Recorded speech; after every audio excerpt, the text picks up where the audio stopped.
we see poverty, we see what is being spoken here in verse number 36. It says you will become an object of horror. Oh my God. I look at countries like DRC. I look at countries like Somalia. I look at countries like Sudan. I look at countries like Morocco, where there is still bloodshed even in this day. There is still conflict.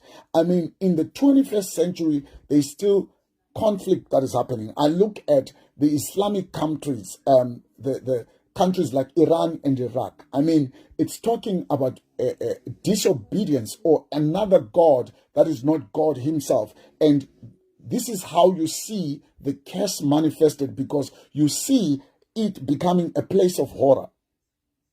You see it becoming a place of scorn. You see it becoming a place of ridicule. Look at how the Africans are ridiculed in all of the world. We have become a thing of ridicule. We have become a thing to look down to.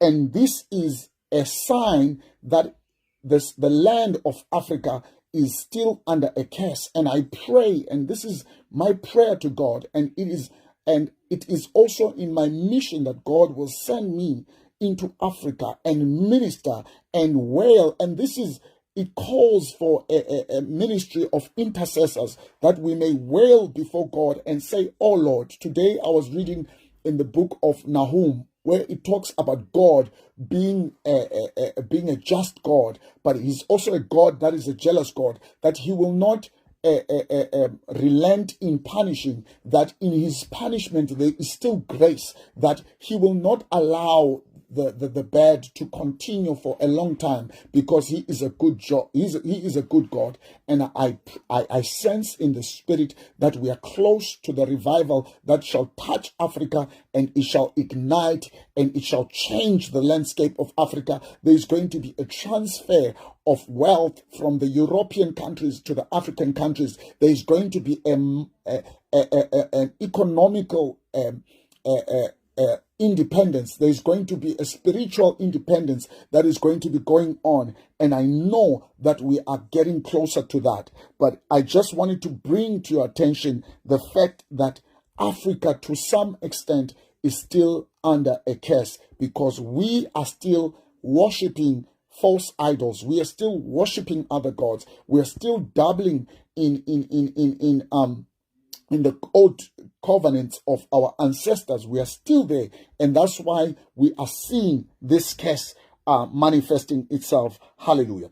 And verse number 38, we are reading from Deuteronomy chapter 28, starting from verse 36, and we're talking about the curses here. For those that are joining us, please share and like our page so that we can reach as many people as possible. You know, as I was at work, and this woman comes in, and she's just doing her audit. She's not even my colleague, and she comes in. She's a Caucasian woman.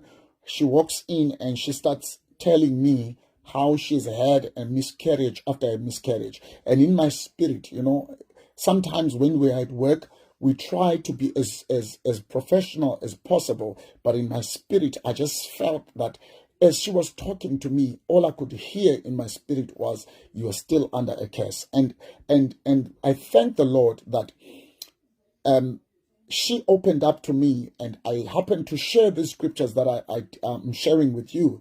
And I felt